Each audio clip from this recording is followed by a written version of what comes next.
Good afternoon, everybody. Thanks for clicking on the Thursday afternoon weather webcast for April 17th, 2014. I'm meteorologist Nate Harrington. We've got a lot to get to, including lots of heavy rain in store for the Wiregrass tomorrow.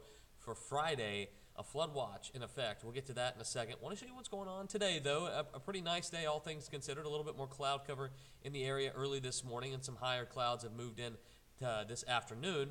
But the high temperatures in the middle 60s right now. I think we might get a few more degrees warmer for this afternoon, but still well below average for this time of year. And it doesn't look like we're going to be warming up anytime soon, especially for the weekend ahead.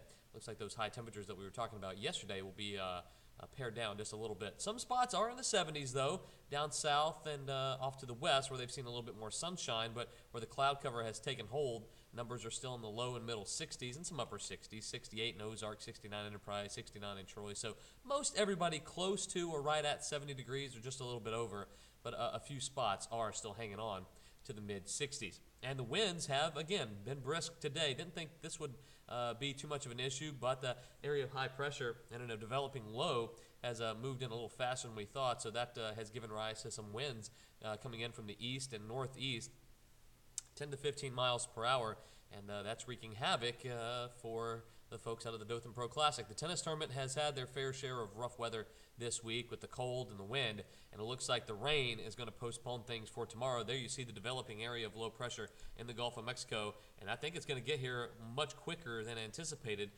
Futurecast is calling for rainfall early tomorrow morning. I think we could get some rain in here by later on tonight as fast as this area of low pressure is moving. So a lot of rainfall in store for the next 24 to 36 hours. There's Futurecast, a lot of clouds, and there you see the rainfall moving in by, let's say, midnight, right at midnight. And we're not expecting any severe weather out of this, just a lot of rain.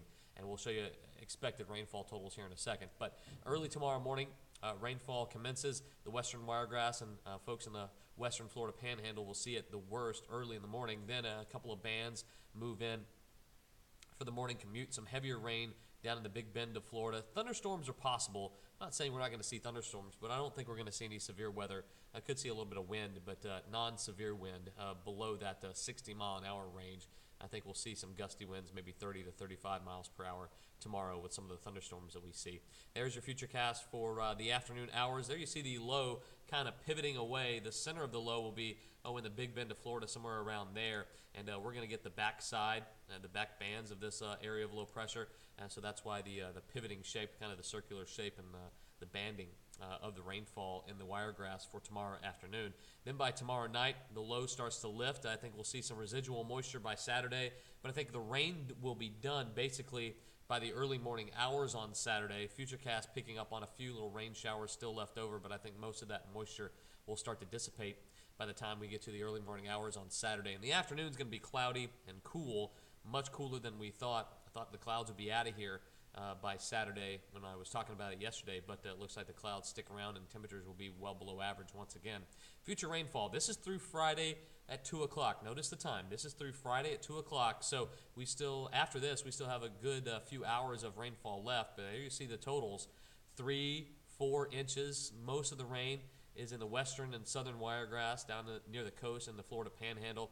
Some low numbers. The gradient, I think, of rain is going to be pretty dependent on the type of bands that we get that come in, and the thunderstorms, of course, that the thunderstorms will drop a little bit of heavier rainfall in those. So that's the Friday afternoon rainfall. This is the storm total. This is from the GFS model. We're talking anywhere from 4 to 5 inches in some spots, pretty close to it. Could pick up some heavier amounts Friday night up in the northern part of the Wiregrass, so that's why folks up in Troy and Andalusia and Abbeville, a little bit more rain. But our high-res model calling for not as much as the GFS. I think this is the worst-case scenario, and I think there will be much more rain down here than the GFS is picking up on.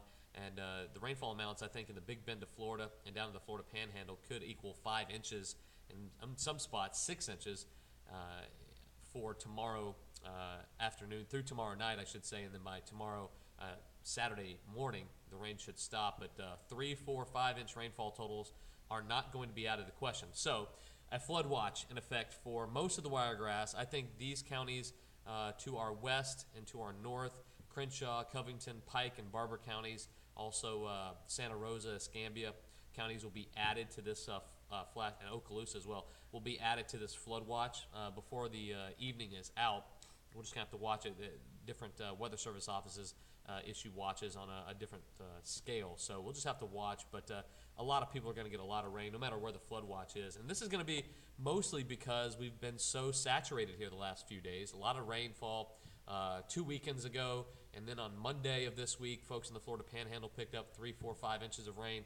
So especially along the rivers and the low-lying areas, this is going to be another big scale event, and we're on our way to one of the wettest Marches or wettest Aprils ever. April is normally a dry season for us, or a dry month for us. We average much more rain in March and in May than we do in April. So out of the springtime months, you can call them, much less rain in the month of April. However, it is not turning out to be that way. So we're going to be at a surplus for the month and for the year once April is done. It's just how much. It looks like 3 to 4, maybe 5 to 6 inches is possible once again on Friday into early Saturday morning.